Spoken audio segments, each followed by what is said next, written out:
Thank you so much. It is a great pleasure to be here today. My main purpose for being in Arkansas is indeed to talk about global climate change issues and how they affect all of us and how we all need to work together to do something about the problem that global climate change has caused, is causing, and will cause in the future if we don't stop some of the practices that we've had in the past. The League of Women Voters US has been working for the last couple of years with Oxfam America on a project called Sisters on the Planet. And I'm proud to say I'm a sister.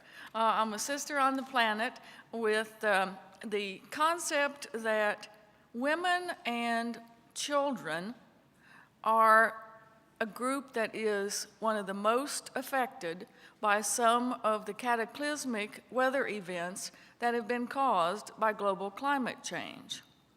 So the Sisters on the Planet project that Oxfam initiated is really to bring forth this concept that women and children are being and have been adversely affected, and we need to all help them learn adaptation kinds of ways to adapt to their changed environment.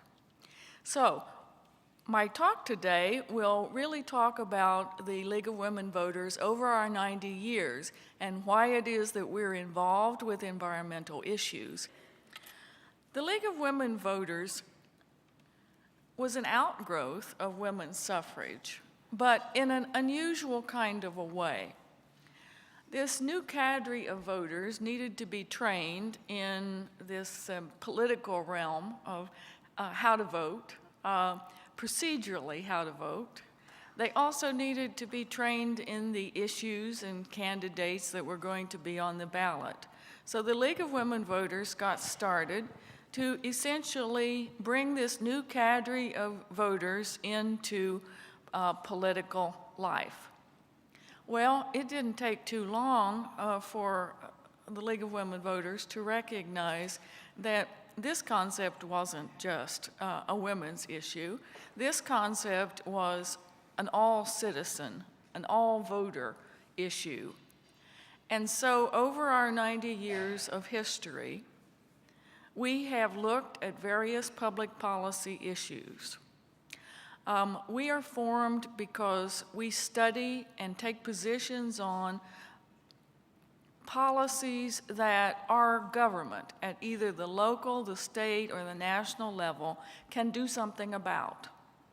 And over the 90 years of our history, the issue of those public policies, the list of those public policies, seems like it's growing and growing and growing.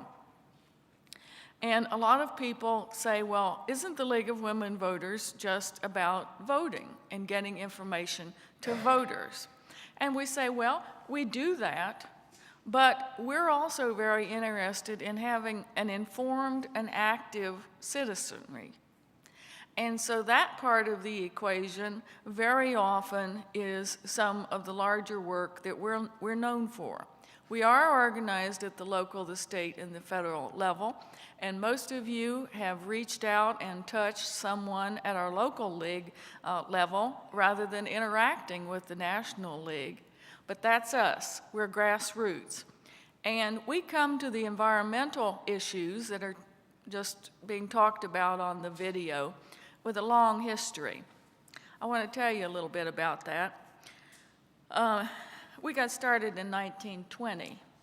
Well, in 1921, we were faced with a little issue that was kind of a leftover issue after World War I. The Muscle Shoals facility, which ultimately became the Tennessee Valley Authority project, bringing hydroelectric power to the Tennessee Valley. We got involved from 1921 until 1933, when the TVA was finally adopted by Congress and signed by the President. And when I say we got involved, I don't mean we were just sitting back watching the issue. That's not the League. That's not how we do things in the League. The first thing that we do is we study the issue. We identify a particular issue that we think the government could do a better job at or could get involved in that they're not already involved in. We identify that issue, and then we embark upon a study, whether it's a local issue that our local leagues are studying or a national issue that we're studying nationwide. We, as in all of the voter information that we provide to you, we like to have a balanced approach. We like to see all sides of an issue. And that's why we very often look at things from a public policy standpoint rather than a knee-jerk reaction of one position or another. And what we have brought over the years to the environmental issue is exactly that. We have a lot of coalition partners that we work with that work primarily on pro-environmental protection kinds of issues. And they very often don't have the tools that the League has, do not understand the public policy making process the way that the League does, and how to interact at various segues along the way in the actual building of public policy. We were having a delightful discussion over lunch about how you get citizens to really recognize that we live in a representative democracy, and in fact, it's extremely important to us to know the issues before we go to the polling booth, but to also keep our elected officials on their toes by talking to them afterwards, keeping informed about the particular issues, and interacting with our elected officials, because we are a representative democracy, and that means we act through our elected officials. And we who have a little bit of gray hair in the audience here, we know that. But we're a little bit distressed that some of the school children coming up are not being trained in public advocacy and how to participate. And so I encourage all of you to be their role models for them. Be active. Make sure that you know what your city council or county commission is doing. Be active. Go down and take a child or grandchild down and see what city council has to do. That's how we in the League go about doing our work, and that's how, over the years, since that first environmental issue of the Muscle Shoals TVA project, that really came about because of the interest of the League of Women Voters in protecting our natural resources, but also from a social policy standpoint of being able to bring affordable electric power to a part of the country that was not the most affluent area, and to harness our natural resources for the benefit of society. So we look at the use of our natural resources from that kind of a perspective, not necessarily just let's save the silvery minnow kind of an approach that some of our partner organizations do. We look at all sides of the issue. What impact is climate change having on people like the women that we saw in this video, from the extreme climate event changes to what impact does it have if we move to renewable energy sources in this country? What impact does it have on jobs? What is the potential for creating new jobs in your communities built around renewable energy? You might kind of say that we like to have it all. We like to have that win-win kind of compromise situation that brings everybody to the table, recognizing that everybody comes with a different perspective, a different goal in mind, and recognizing that everyone has a valid point of view. And that's how the League over the years has come to be known such a trusted independent validator of the truth about issues and the facts about issues. We have worked on environmental issues. In the 1950s, we turned our attention primarily to water resources. We recognized that even within our own league, we had leagues in the northeast part of the country that were interested in flood control from a water resource standpoint. We had leagues in the southwest part of the country that were interested because they didn't have enough water. They were interested just in getting water. In other parts of the country, there were different kinds of water resource issues. And in the 1950s, we tried to bring this all together with a national study of what the role of government should be in terms of bringing their influence and regulation to bear on water resources to make sure that water resources were being used for the good of the public interest. And so, as a result of that, we did a study and we worked on legislation, which ultimately, we've worked on legislation, everything from the Safe Drinking Water Act, the Clean Water Act. We took part in 1955 when there were disastrous floods and severe droughts, and we plunged into those subjects of conservation. And we ended up thinking, well, water is just a small microcosm of this environmental world that we live in. And so it was by opening our eyes and studying the role of government in protecting water resources that we then branched out to looking at all of the other environmental issues that later became quite popular in the 1970s. Everything from where do you throw your trash? How should solid waste management be controlled?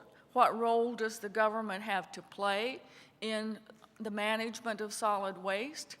What about this air emission problem?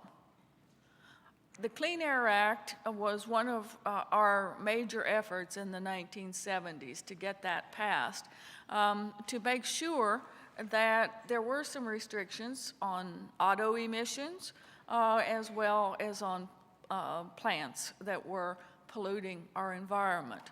And so we worked very hard on that. We actually held hearings around the country on that issue, as we later did on the issue of nuclear waste disposal in the 1990s. The League's interest has evolved over the years as issues have come to our attention that could be affected in some way by the government. And so that's what brings us to today and working so actively on global climate change. We operate in a recognition of the political environment in which we live. We know that there are naysayers out there. We know that there are people who are trying to influence citizens to believe that there are no effects of climate change, that people are having no contributing factor in climate change. We recognize that, but the League of Women Voters has looked at the science, and we feel quite comfortable that people are having a serious effect on our environment over years. We need to understand the difference between climate change and plain old weather. And the unfortunate public policy dispute, shall we say, that arose about a month ago with respect to the fact that the Northeast and Washington, D.C. was experiencing this huge snowfall. Well, don't let people snow you. You have to look and you have to understand the difference between climate change and weather. They are not the same.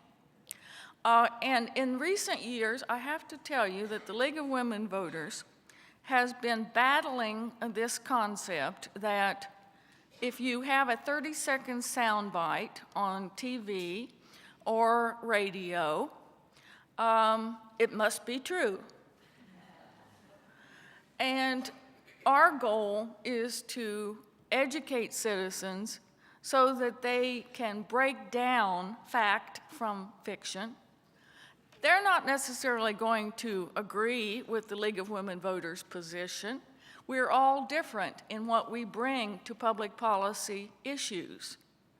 But if all of us can work together to try to get citizens to think on their own about these issues, isn't that novel? I think that we'll actually have some better public policy. Don't give up.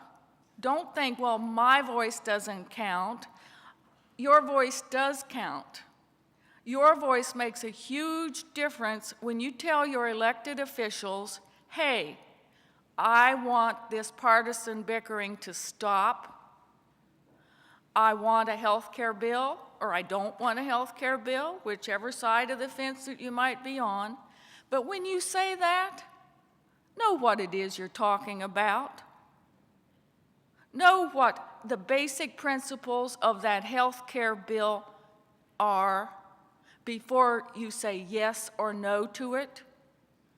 Don't just listen to the overview. You've got to dig deep. You've got to dig very deep. And I have to tell you, we are going to see the very same thing on climate change legislation that we have seen this past year on health care legislation. Very same thing. Lies will be told, half-truths will be told, and we in the League of Women Voters and all of you have to be there to know the fact from the fiction. Because that's the only way that we as citizens are going to get the kind of society that we want. That's what the League of Women Voters has been doing for the last 90 years, chipping away at what it is that's in the public interest. Not my personal interest, not your individual interest, but in the collective public interest. And we all need to broaden our thinking about that, get outside of our skins, if you will, in order to see what's best for the collective good. And how do we translate that into public policy? By being there, by being at those public meetings, not allowing your voice to be drowned out by a whole bunch of naysayers, by educating yourself, by educating your neighbors, by working with organizations like the League of Women Voters, because we find that working collectively at the local, the state, and the national level is one of the best ways to change policy and to make policy that there is, because the same issues run at all different levels. For example, on the climate change issue, at the local level, you can do a lot to spread the word about preserving and not using so much electrical power, for example. Conservation measures, making sure that your local community brings conservation measures into play. Not letting people water their lawns all the time if you're in a drought area. Not letting people throw their trash to the side of the road. Local issues translate on up to the next levels. And your state legislature is instrumental also in this climate change issue, because as they look at renewable energy sources, they can make a big difference. They can give incentives, if you will, to production of jobs for renewable energy. They can find ways to effectively locate power plants that operate in a green fashion. And of course, then we get to the National Congress. That is the place where I've held forth here a little bit too much, I guess, in terms of the fact that our Congress at the moment is broken by partisan bickering.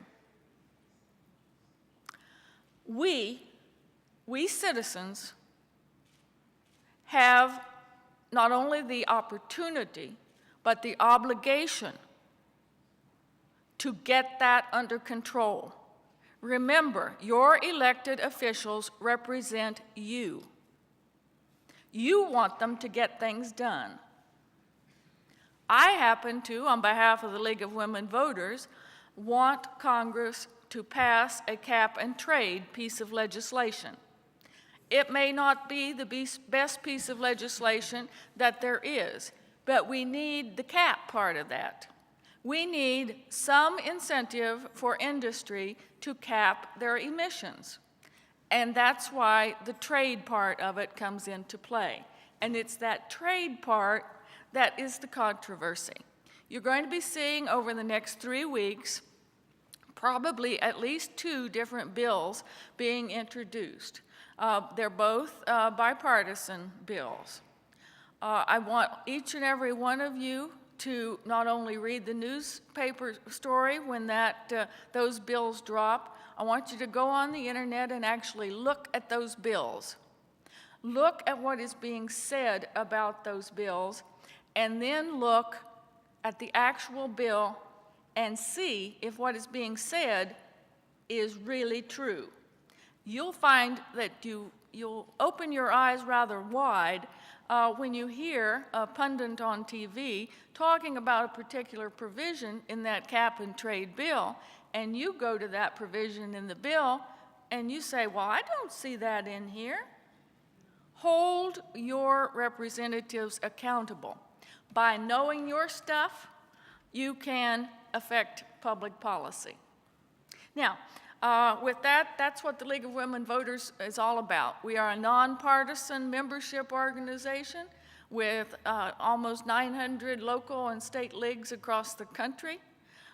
We are in a lot of cities here in Arkansas. Our state league is very active here in Arkansas, and I challenge all of you to get involved with the league if you're not already involved, because not only do we get involved with environmental issues, but we get involved in just about every issue that your local, state, or national government can operate in. Thank you, and I'll be happy to take some questions.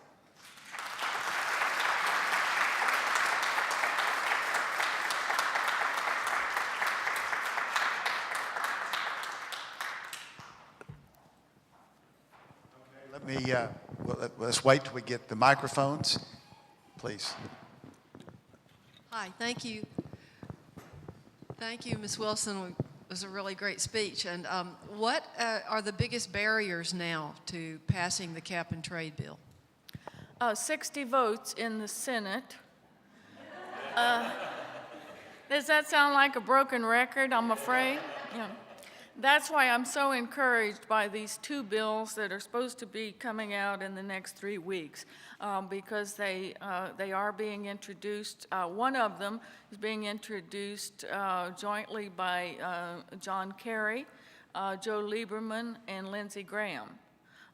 So we truly have a tripartisan bill there. And so I'm very hopeful that that one and the other one that Olympia Snowe is apparently going to introduce, hopefully will bring some things on which we can really reach a compromise on and get that 60 vote.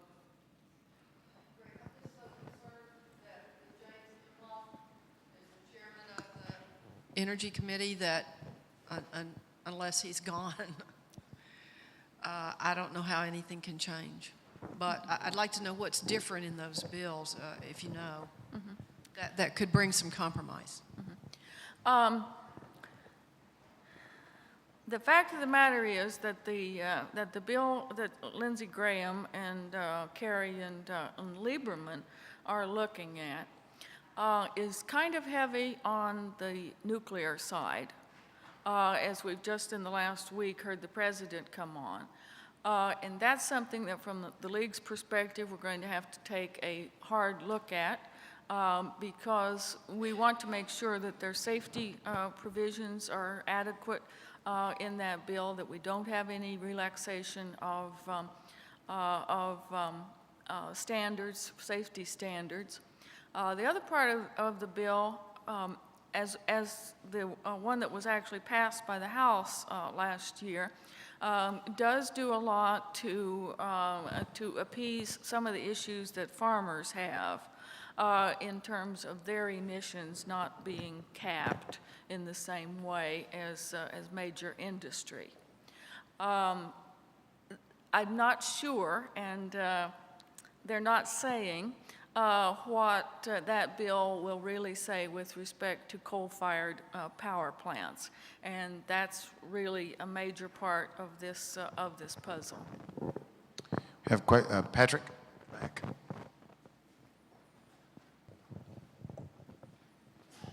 Hey, Ms. Wilson, I'm Patrick Banks, a student here at the Clinton School, and I wanted to say thank you for coming here today and sort of putting the fire underneath me to be more civically engaged, I guess. Thank you.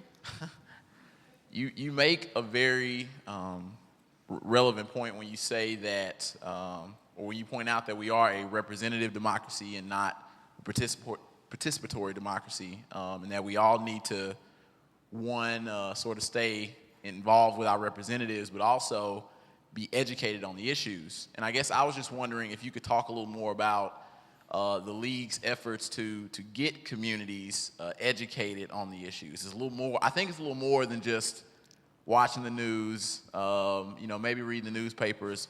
What are some other efforts that you guys are doing to try to get people involved again? We, over our entire history, are known for our issues forums at the local level. And for example, over the last couple of years, our major issues have been healthcare reform and global climate change. And we at the National League level have given what we call pass-through grants to some of our local leagues. Unfortunately, the grants aren't large enough that we can give it to each and every one of our local leagues, but we have passed through money to help them put on public forums, educational forums, at which they invite speakers on both sides of the issue. That's one of the requirements that we have, that all sides be represented so that people can make their own decisions coming out of that. And the educational forums are one of the best ways that we have of reaching out to people. Now, that being said, you know what happens at those educational forums? We're usually preaching to the choir. And so we are making some concerted efforts to go into communities that perhaps don't have the history of involvement on healthcare reform or global climate change.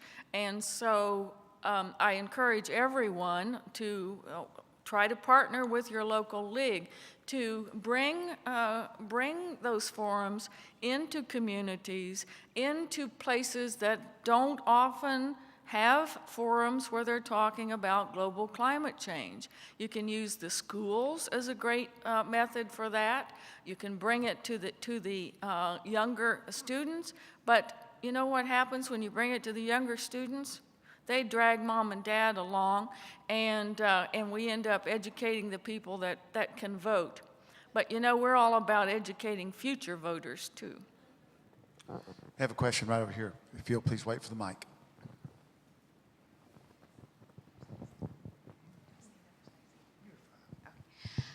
Hi, my name's Kate, and I'm a resident here in Little Rock.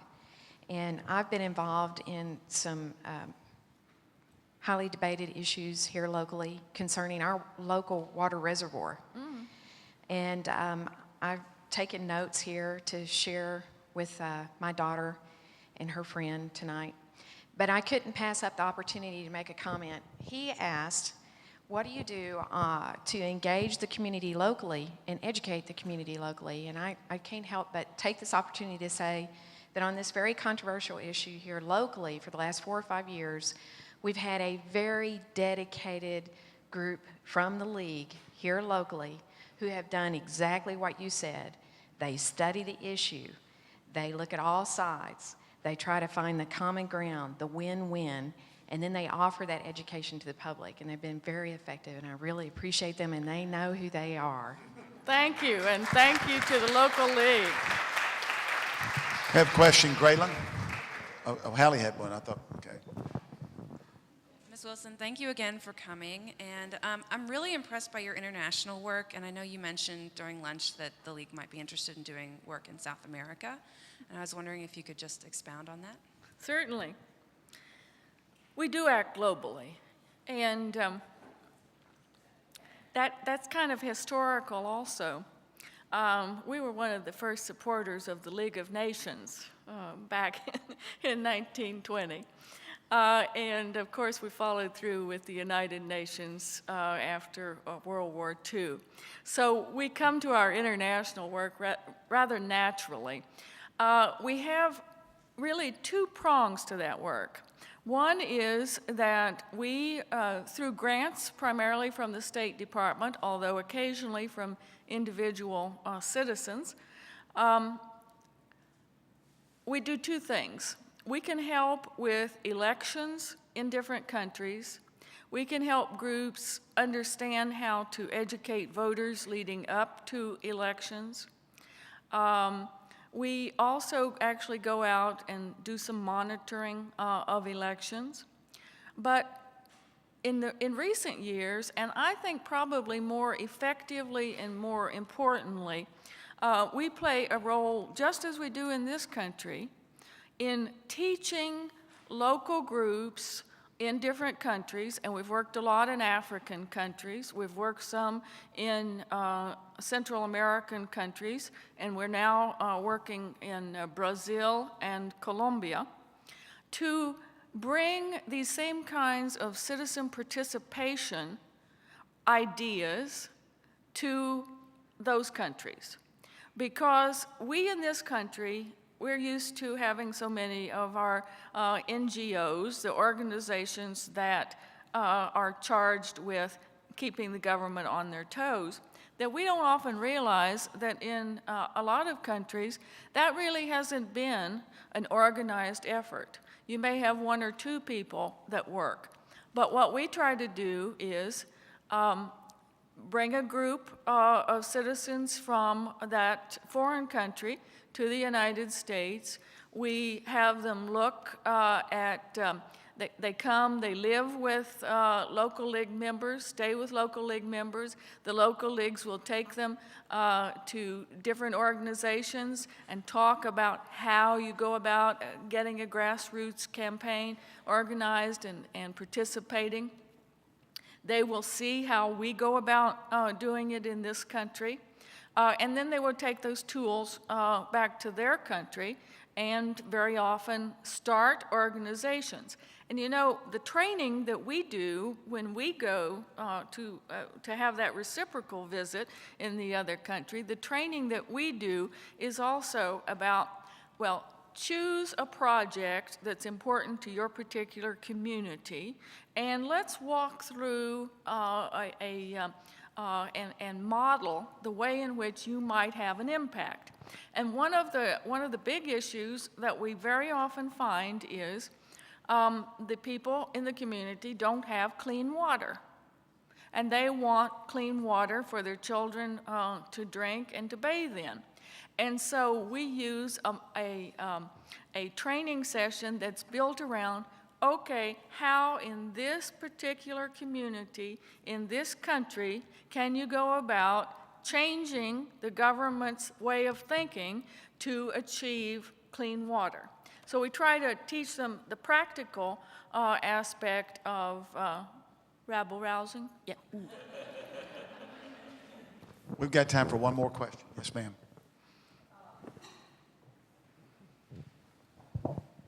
I have a two-part question, not to try to get away with something. First, and this should be fairly short, you mentioned Lindsey Graham as a co-sponsor. I have recently heard and read that he has flatly said that cap and trade is dead. So I'm curious as to how he is a co-sponsor of legislation that, if I understood you right, would promote cap and trade. It's an alternative piece of legislation to the cap and trade legislation. It is a way to achieve the cap part of it without necessarily including the full trade part. Well, that's interesting because a couple of years ago, there was a speaker here at the Clinton School, Dr. Robert Shapiro, who was involved with the Clinton administration as a climate change overseer. Is that a good word? And he talked extensively, as I said, he's a macroeconomist. He talked extensively about cap and trade versus simple tax on carbon emissions. And he very strongly supports the latter as opposed to the former because of market manipulation that could occur with the former over time. So I'd like your response to that. It's interesting you should bring that up because within our own local and state leagues, we have supported the cap and trade legislation. Within our own local and state leagues, they have been asking that we take another look at the carbon tax approach. The problem, of course, with the carbon tax approach is who's going to pay that tax? We all know who's going to pay the tax, and it's us that use the electricity. And so that's the hard thing to get around with respect to the carbon tax. But it is a potential compromise way that we can hopefully move towards some kind of a cap on emissions. And we have to explore all of those possibilities.